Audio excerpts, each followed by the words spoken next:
Hi, this is a foreigner living in the Philippines. Well, we're in Manila still, and we'll be here for a couple of days. So, what can we draw from the comments that we've seen because of our vasectomy reversal procedure which we've taken? Well, a few of the comments said, still talking about IVF. I don't know why that should be, other than that they haven't been watching the other videos. So we're not about to have intravenous or IVF. We're not about to go for a child like that, so there's no question about donors and anything like that. Okay, so we had the procedure because that was our first choice, that we could then go ahead and have a natural childbirth in every way.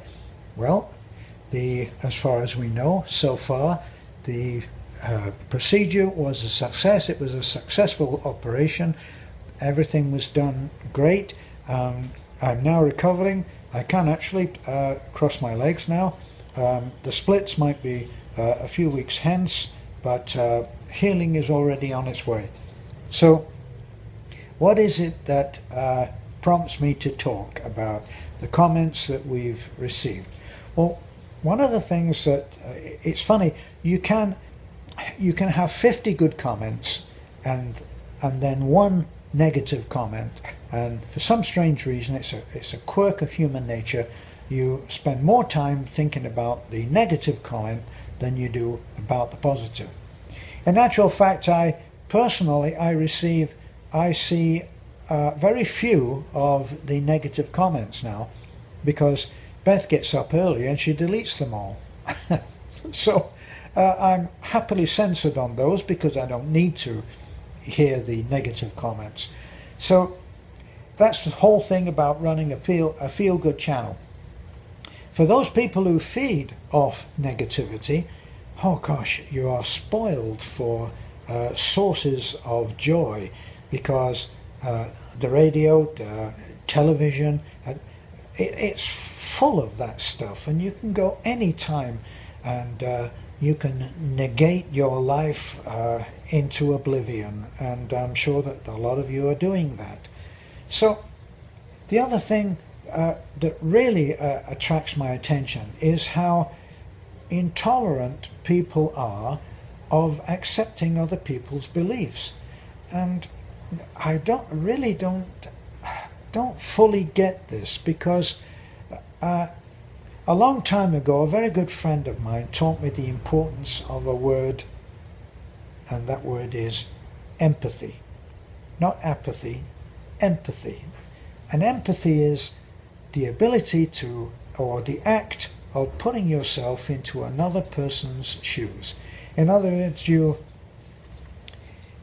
try to understand how whatever you are doing or saying is going to impact that other person and affect how they feel. So if you're looking at the painting that was done by somebody and you say, that stinks, and the artist is standing next to you, I wonder how he'll feel. Ooh, that would be a cheap one. That would a brainstorm of that, wouldn't it? He wouldn't feel very happy. Did you have to say that? I don't think you did. If you look at the efforts of anybody and make a judgment and then make aloud your judgment, I wonder, what do you think it's doing? When people have made negative comments on you, did you feel better? My view of life is that you should be thinking about how your acts, how your deeds, how what you say does influence other people. Now, when I first moved out to Bohol and I was living in my mother-in-law's house with Beth, and we just got married and we got here and we started living in Bohol. Well, I saw a book. I was starved of books then because I hadn't brought any with me, and the only book I found was one that I think it was Shakers.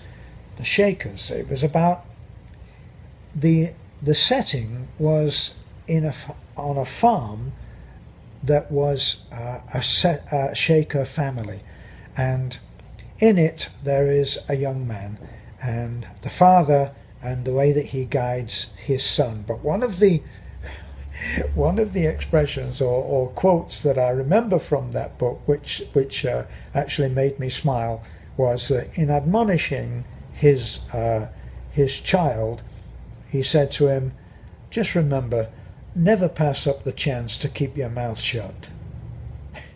So the comments that we've had around our stay in Manila and why we're here for a vasectomy reversal. I've been through that operation now, and now I'm just resting up because I can't go charging around like I used to do or usually do, because the little line that the tube that the sperm go through is really not a whole lot bigger than a human hair, so I'm told.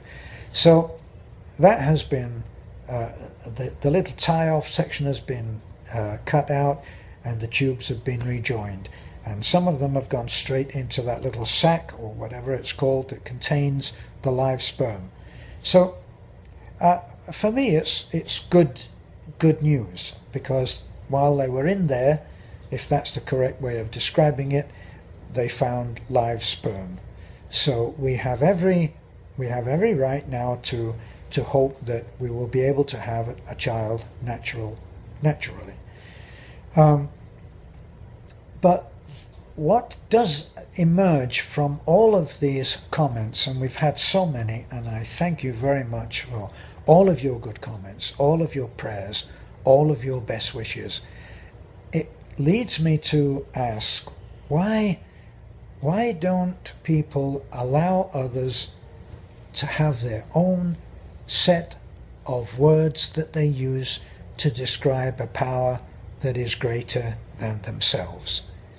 Now, I've come into for some criticism for saying that I'm not a great follower of organized religion. That's because I don't go in for huge churches and cathedrals and all of that when people are starving around the planet. I think that Christ more or less said a gathering becomes a church. And I've seen how simple some of the churches are here, where they build them out of the pennies in their pocket, and then they have plain concrete floors. I know that some of the great leaders, or the most remembered leaders of the Catholic religion and other religions, were such that they were able to afford to pay people like Michelangelo to do fabulously exotic, beautiful paintings and sculptures. And they were able to do that, and because of that we have these great pieces of artwork which will probably last forever, I suppose. And I'm not into the religious, organized religion side, but I have my beliefs. I have the belief that everyone, as a basic belief, everyone should be allowed to speak their belief in whatever words they choose. Now, I'm married to Beth, who is a Foursquare Gospel Church. She is of the Foursquare Gospel Church, and that's what she calls herself, a born-again Christian. I don't think of myself as a born-again Christian. I don't think of myself in anything like that way. But actually I believe very, very firmly that there is a much greater plan for all of us than our minds possibly can conceive. And so I don't have any objection to the way that someone says it. Now, somebody writes to me and says, "God bless you." I say, "Thank you." Someone writes to me and says, "Buddha would agree with what you are saying." I say, "Thank you." Somebody writes to me and says, "I'm an atheist, but my best wishes." I say, "Thank you." I don't oppose or try to change the way that people express their belief in a power that is greater than them. I think that sums it up best. Why can't we all do that?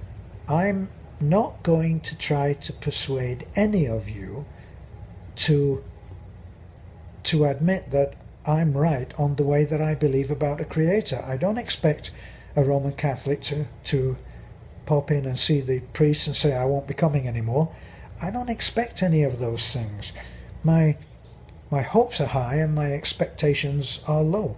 I think of the way that people express their beliefs as sacred to themselves. Their beliefs are sacred to themselves. And if you are saying, yes, well, nobody can tell me that my personal relationship with Jesus Christ is wrong, and I say, thank you. And if you tell me that you have had more results, you've had more gains, you have had more spiritual awakenings because of finding Buddha and his teachings, I say thank you. And if you tell me that you have prayed for me, that I will have a successful operation, I say thank you. And if we could do that, surely if we could do that more, and I'm not expressing my way of thinking as the way that you should think, but wouldn't it be a more peaceful, harmonious world if each could accept that each believes in their own way? I would like to think so. So, should I say God bless you, or peace and light? Should I say the universe will love you? Would it really matter? This is a foreigner living in the Philippines. Let's all love each other. Bye for now.